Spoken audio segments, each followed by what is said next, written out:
Eu vou pedir para o Tiago fazer uma oração para iniciar a aula de hoje. Por favor, Tiago, conduza-nos em oração. Tudo bem, pastor.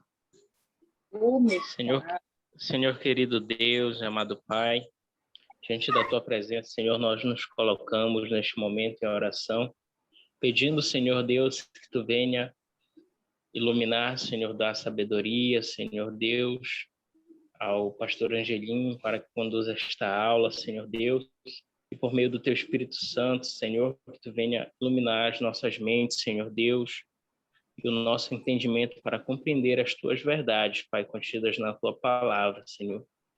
E que este ensinamento, que este estudo, Pai, sirva, Senhor Deus, para nos alicerçar na fé em Jesus Cristo, para fazer-nos crescer, Senhor Deus, como cristãos saudáveis, crescermos, Senhor, na fé como igreja, Senhor Deus, para ajudarmos, Senhor, uns aos outros, Pai, nesta caminhada, Senhor Deus.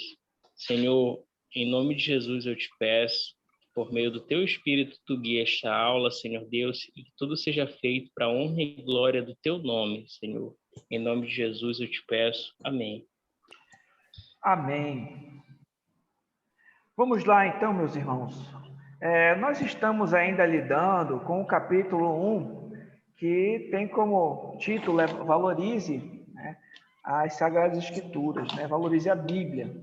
E aqui, depois de já ter trabalhado o que vocês conversaram na semana passada, a respeito da Bíblia ser um conjunto de 66 livros escritos por homens, inspirados por Deus, né, sendo que 39 compõem o Antigo Testamento, escrito em hebraico, e uma pequena parte ali em aramaico, e 27 o grego, que o Novo Testamento que foi escrito em grego, certo? Nós vimos ali também, o irmão Mike já deve ter trabalhado com vocês ali a respeito de como o próprio Senhor Jesus Cristo valorizava as Escrituras, como os apóstolos valorizavam as Escrituras, e falou um pouco aqui dos bereanos no final da aula. E agora nós vamos falar um pouco a respeito da reforma protestante, certo? Aqui no livro vai mostrar, por exemplo, que a reforma protestante também representou aqui, um pungente retorno às escrituras. Ó. Vocês já devem ter estudado um pouquinho, né, a respeito da reforma, né? Então, aqui no século XVI, o monge alemão Martim Lutero estava inconformado, pois a Igreja Católica Apostólica Romana encontrava-se em uma situação lastimável. Diante de tantos desatinos, para efeito de ilustração, sabe-se que o frade católico romano Johann Tetzel, por exemplo, tornou-se o grande comissionário do quê? Da venda de indulgências. Então, o que aconteceu aqui? Lá no século XVI, esse monge alemão chamado Martim Lutero, ele não conseguia se sentir em paz, né? Devido ao peso que ele sentia a respeito dos seus próprios pecados, né? Então, naquela época, o que estava sendo popularizado era essa venda de indulgências. O que era isso? Alguém, esse Johann Tetzel, ele ia nos lugares e dizia que era possível você comprar a salvação com dinheiro. Então, você comprava, tinha até uma frase famosa que era mais ou menos assim, né? Quando uma moeda caía na caixinha, uma alma do purgatório para o céu subia, né? Então, algo mais ou menos assim. Então, o Martinho Lutero não conseguia se sentir salvo nem com penitências, nem com indulgências, nem com todos esses acréscimos que foram colocados, né, ali na Igreja Católica. Então, a gente vai ver, por exemplo, que Lutero sentiu o peso dos seus pecados. Ele não conseguia ter paz com Deus, não conseguia sentir alento para as suas angústias na alma, nem com indulgências, penitências, nem mesmo com as suas próprias obras, né? Então, ele tinha um terror, um medo a respeito do inferno. Só que, meus irmãos, esse monge, Martinho Lutero, ao estudar as Escrituras, ele encontrou o caminho para a salvação pela graça mediante a fé em Cristo. Então, teve um dia que, lendo a Bíblia, Ele leu a carta de Paulo aos Romanos. Alguém pode abrir aí Romanos 1:17, por favor? E ler em voz alta para a gente. Ele entendeu que a justiça de Deus se dá mediante a fé em Cristo. Quem abrir, lê, por favor.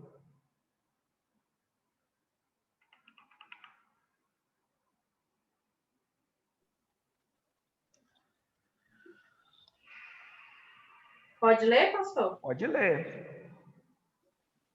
Visto que a justiça de Deus se revela no Evangelho, de fé em fé, como está escrito, o justo viverá por fé.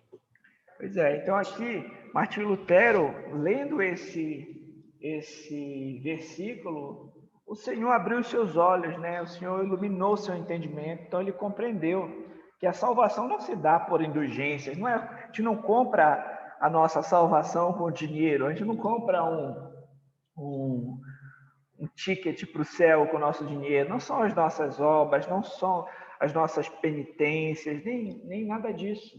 Mas o justo viverá pela fé, nós somos justificados pela graça mediante a fé em Cristo. Ele compreendeu isso, né? E então encontrou paz com Deus, salvação e alento ali para a sua alma aflita. Então, fundamentado nas Escrituras, Lutero formulou o quê? 95 teses que divergiam dos costumes ensinados pela Igreja Romana.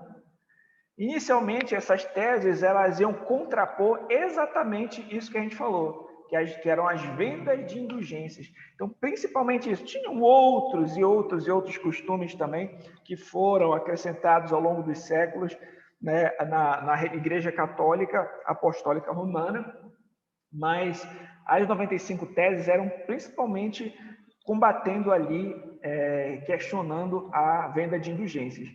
E no dia 31 de outubro de 1517 foi quando ele fixou na Catedral de Wittenberg, né, as 95 teses. Né? Então ele fixou ali na porta da igreja do castelo, na Catedral de Wittenberg, no dia 31 de outubro de 1517. Por isso que esse dia é o dia que se comemora a Reforma Protestante, né? Porque esse foi o estopim da Reforma. Foi aí que Lutero, digamos assim, começou esse grande movimento que visava a reforma da Igreja Católica Apostólica Romana. O intuito dele, inicial, não era o intuito de dividir a igreja, ele queria reformar a igreja, certo? Só que nós sabemos que o que aconteceu foi que, no outro momento, uma assembleia conhecida como Dieta de Worms, aqui em 1521, o reformador seria chamado a renegar os seus escritos. Entretanto, depois de considerar o que lhe fora demandado, finalmente respondeu. Então, ele foi chamado para renegar todos os seus escritos, né, o que ele estava publicando ali a respeito de reformar a igreja, inicialmente com as 95 teses, né, depois com outros escritos dele. Só que depois que ele foi chamado para renegar tudo que ele escreveu pela igreja, olha o que ele respondeu. A não ser que eu seja convencido pelo testemunho das Escrituras, ou pela razão clara, pois não confio nem no Papa ou em concílios por si sós, é bem sabido que eles frequentemente erram e se contradisseram. Sou obrigado pelas Escrituras que citei, e minha consciência é prisioneira da palavra de Deus. Não posso e não irei renegar nada, pois não é nem seguro e nem correto agir contra a consciência. Que Deus me ajude. Amém. Então vamos observar isso, né? Ele disse, olha, se eu for convencido pela palavra de que eu estou errado, tudo bem, mas se não, eu não posso ir contra a minha consciência. A minha consciência é cativa à palavra de Deus, né? Então, os concílios por si só, se eles não estão fundamentados na palavra, eles podem errar. É importante que aquilo que a gente vai defender como verdade teológica na igreja seja pautado na palavra, não algo que é simplesmente porque o Papa falou, porque o bispo falou, o padre disse, mas porque Deus falou na palavra dele. Então, esse que era o entendimento dos reformadores, ali inicialmente com Martim Lutero, que posteriormente ficaria conhecido como sola scriptura, ou seja, somente a escritura, o que deve reger o pensamento da igreja, o que deve reger as nossas vidas, né? Não é o que o Papa diz, o pastor falou, o bispo acha, mas o que Deus diz na sua palavra, certo? Então, isso aqui é muito importante que a gente entenda. E o que aconteceu foi que Lutero foi excomungado da Igreja Católica, né? Apostólica Romana. Mas, por mais que a sua intenção nunca tenha sido dividir a igreja, então eles pediram para que ele renegasse os seus escritos. Ele disse: olha, se eu não for convencido pela palavra, eu não posso renegar, porque a minha consciência é cativa a palavra. Mas aí ele foi excomungado da igreja, né? Assim, a reforma prosseguiu submissa à Escritura. Então, a gente vê aqui a reforma como um movimento de volta às Escrituras, é voltar à palavra de Deus, voltar para... É interessante a gente notar, meus irmãos, naquela época, as missas elas eram em latim. Não era todo mundo que tinha uma Bíblia em casa como é hoje, né? Era um contexto totalmente diferente, né? Então, imagina, você ficava refém daquilo que lhe era dito. Não era todo mundo que tinha acesso à palavra. Então, os reformadores tinham como um dos seus mais importantes ensinos o que ficou conhecido, como eu falei para vocês, sola scriptura. Ou seja, entendiam que a autoridade maior do ensino não está no que o Papa diz, ou algum padre, ou qualquer outro, mas no que Deus diz em sua santa palavra. É interessante, meus irmãos, que a gente tem que entender, quando a gente fala sola escritura, a gente não está dizendo que todo documento confessional ou credal ele é inútil. Não é isso que a gente quer dizer, né? Cabe destacar que o conceito não significa que devemos desprezar os credos ou confissões. Credos e confissões têm o seu valor, né? Ou toda a produção teológica, não quer dizer que a gente não vai ler qualquer outro livro, comentário, a gente só vai ler a Bíblia. Não é isso. Né? Esse é um entendimento errado do conceito de sola escritura. Então, o que quer dizer sola escritura? Quer dizer que a escritura é quem rege os credos e a teologia.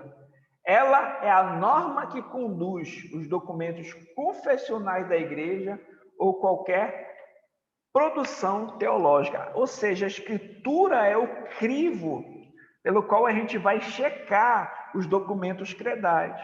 O documento credal confessional, ele deve ser observado à luz da escritura, entendeu? Qualquer livro, qualquer documento, qualquer confissão, ela deve estar sendo escrita, exposta à luz das escrituras. Então, o que vai reger esses documentos é a palavra de Deus. É isso que quer dizer a sola escritura. Então, aonde um documento credal, confessional, caminha junto com a escritura, aí tudo bem. Agora, se ele está desvirtuando a escritura, a gente fica com a escritura. Assim como qualquer livro ou qualquer produção teológica. Deu para entender? Ficou claro? Meus irmãos, qualquer pergunta, a gente pode parar e perguntar, tá? Portanto, quando tradições e elaborações doutrinárias entram em contradição com as escrituras ou são colocadas acima delas, aí complica. Nesse caso, quem tem a palavra final é a Bíblia, são as sagradas escrituras. Então, a questão não é desprezar os documentos credais, mas a gente jamais equivale eles às escrituras, né? E, ao mesmo tempo, é ela que deve reger esses documentos, e não o contrário, certo? É interessante notar, meus irmãos, que aconteceu uma situação em que, para proteger Martinho Lutero, né, de uma possível prisão, punição, assassinato, algo assim, ele foi escondido por esse príncipe aqui, Frederico III, no castelo de Wartburg. Aqui, o que ele fez? Traduziu a Bíblia para o alemão, porque era a língua daquele vernáculo daquele povo. Aquelas pessoas, naturalmente, não falavam grego, hebraico, né? Então, o Martinho Lutero traduziu ali a Bíblia para o alemão, Assim os leitores poderiam ir direto às Escrituras, beber direto da fonte e não ser mais reféns de falsos mestres, né? Inclusive, meus irmãos, muitos analfabetos foram ensinados a ler nesse contexto para eles conseguirem ler a Bíblia. E esses exemplos precisam ser cultivados no dia de hoje. Então, imagina, meus irmãos, como eu falei para vocês, imagina as missas em latim, ninguém entendendo nada, aí chega lá um bispo falando que para uma pessoa ser salva, ela precisa comprar uma indulgência. Aí as pessoas, né, confiavam naquilo que ele falava e compravam a indulgência. Infelizmente, meus irmãos, né, naquela época eles não tinham acesso, e muitos não tinham nem educação para conseguir ler, muitos eram analfabetos. E os reformadores se preocuparam com isso, com que as pessoas tivessem acesso à Escritura para poder checar, assim como os bereanos da semana passada, se as coisas eram de fato assim e não serem mais enganados por falsos mestres. Infelizmente, hoje, meus irmãos, hoje que a gente tem acesso a Bíblias de todo tipo, só em português, quantas versões nós não temos, né? Temos Almeida Revista Atualizada, Nova Versão Internacional, Nova Almeida Atualizada, tem ACF, tem King James. Quantas versões nós não temos na nossa língua, né? E ainda hoje, muitas pessoas são levadas por falsos mestres porque não vão até as Escrituras para checar se as coisas de fato eram assim, né? Muitos acreditam em tudo o que é dito, né? E as pessoas vão sendo levados por falsos ensinos, por falsas doutrinas, por não compreenderem, por não conhecerem e talvez não terem interesse de ir nas Escrituras para checar se as coisas de fato são assim. Mas essa era uma preocupação ali dos reformadores, né? Que o povo tivesse acesso à palavra no seu próprio idioma, certo? O termo reforma se remete diretamente ao fato de buscar mudanças ou adaptação de todas as coisas ao padrão da Escritura, né? Por isso que esse é um sentido de que a igreja reformada ela está sempre se reformando, porque a gente está sempre buscando adaptar todas as coisas ao padrão das Escrituras, né? Então, é isso que é a reforma. É nesse sentido que a reforma busca fazer, né? Adequar tudo à Bíblia. Isso não é algo novo na história. Aqui, meus irmãos, eu vou começar a citar alguns exemplos que aconteceram na Escritura de reformas, por assim dizer, né? De voltar às Escrituras e adequar as Escrituras ali à realidade, adequar o povo à realidade das Escrituras, né? A gente observar, por exemplo, 2 Reis, ali no capítulo 22 e 23, você vai observar ali um rei chamado rei Josias. Vocês conhecem a história desse rei? Ele foi filho de Amon, foi neto de Manassés, né? E é interessante que o pai dele não buscava a Deus, né? Mas o pai dele morreu cedo, mas desde cedo o Josias, ele buscou o Senhor, ele mandou reparar o templo, e aí quando estavam reformando ali o templo, encontraram um trecho das Escrituras. Vamos observar aqui, ó, o rei Josias, desde bem jovem, buscou a Deus. Apesar do seu pai não ser temente a Deus, ele mandou reparar o templo, e lá o sumo sacerdote Hilquias encontrou o livro da lei. O livro havia sido esquecido e já não exercia influência sobre o povo. Isso levou muitos judeus da época a abandonarem a Deus e entregarem-se à idolatria. Então, o livro da lei estava esquecido, a escritura estava deixada de lado, muitos tinham se voltado à idolatria. Mas quando Josias encontra, né, aquele livro, ele levou o povo para ouvir o que estava escrito naquele livro e renovar a aliança daquele povo com Deus, né? Então ele se arrepende, ele ora a Deus, ele coloca todo o povo para ouvir a Escritura e ele busca ali uma reforma nos seus dias, né? O rei Josias. É interessante, outro exemplo bíblico, né, de uma reforma, por assim dizer, a gente encontra ali no livro de Neemias, certo? Quando Esdras, o sacerdote, ele traz também o livro da lei, perante a congregação, tanto de homens quanto de mulheres, e de todos os que eram capazes de entender. E o que Esdras fez? Esdras leu o livro diante da praça, desde a alva até o meio-dia, perante homens e mulheres, e os que podiam entender, e todo o povo tinha os ouvidos atentos ao livro da lei. O escriba Esdras estava num púlpito de madeira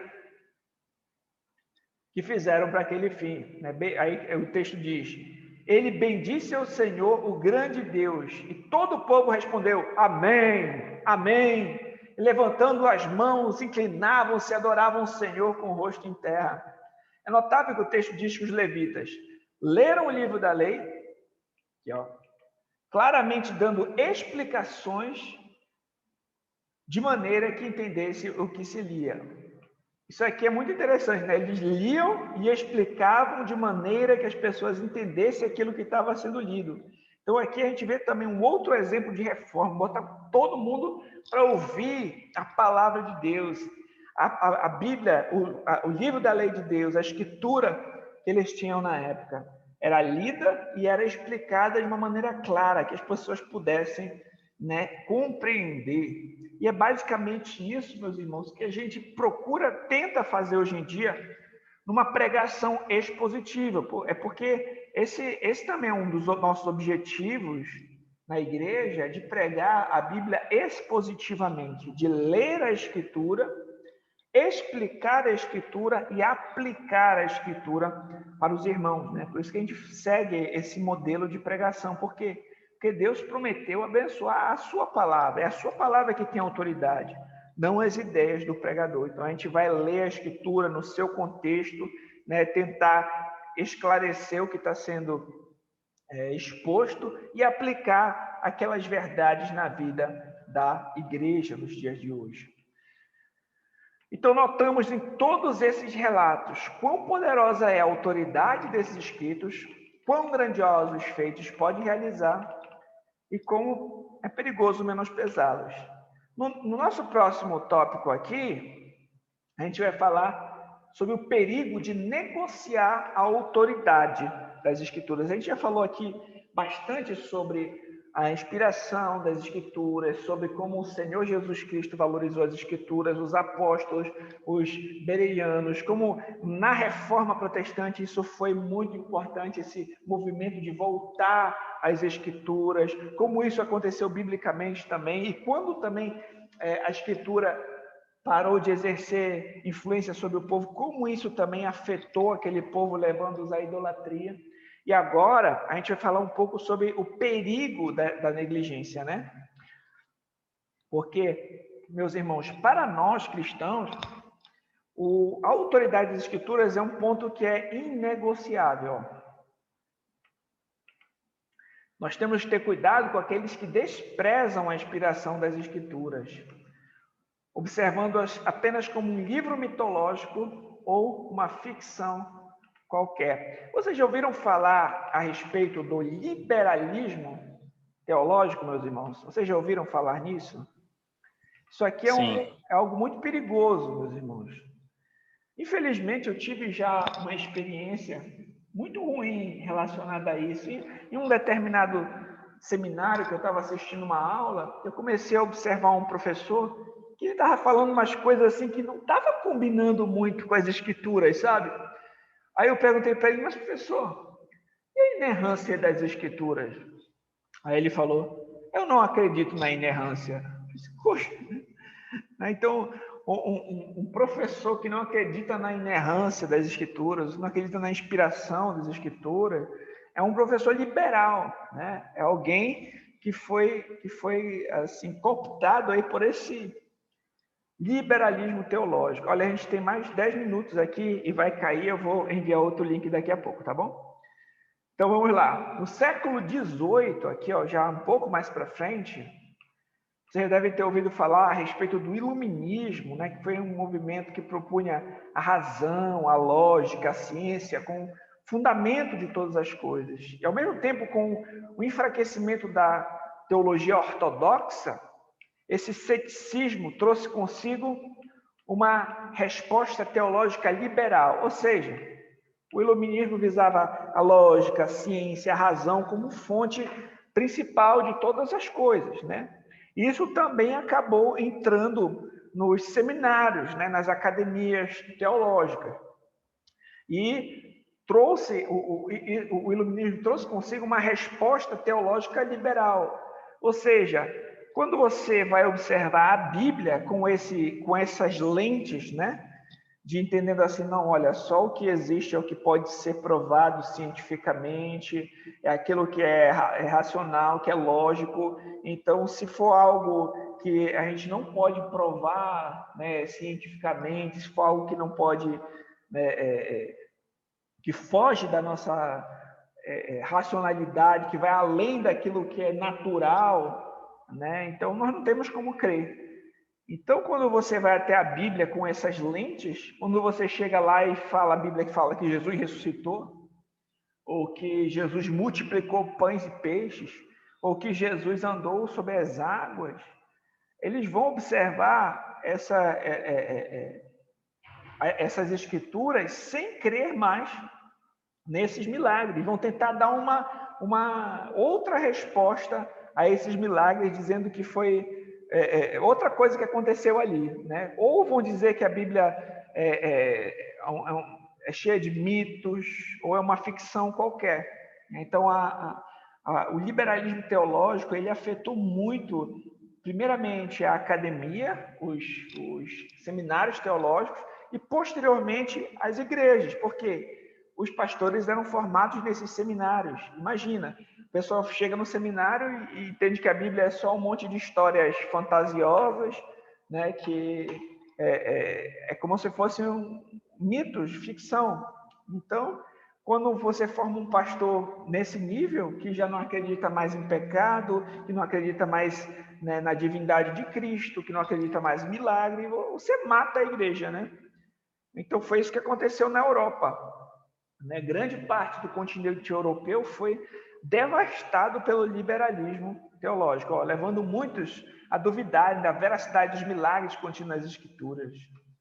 Para alguns teólogos liberais, o que valia era o sentimento humano, ou seja, entendiam que a salvação se baseava em sentir comunhão com Deus, independente de crer no Evangelho ou não, exaltando a experiência individual acima da revelação escrita. Outros negavam completamente a historicidade dos milagres e a autoridade das Escrituras, tendo-as somente como mais um livro. Então, eles observam o universo como algo fechado, como sem a possibilidade de ter uma intervenção externa de um Deus poderoso, né? Como algo que não pode, as leis não podem ser interferidas por nada, nem mesmo por Deus. Infelizmente, esse conceito levou muitos ao ceticismo. O liberalismo invadiu os seminários, as igrejas na Europa, rebaixando a autoridade das escrituras até o ponto que os púlpitos perderam a força, né? Vai querer ouvir, né, uma Bíblia, um texto que não é inspirado, que não é inerrante.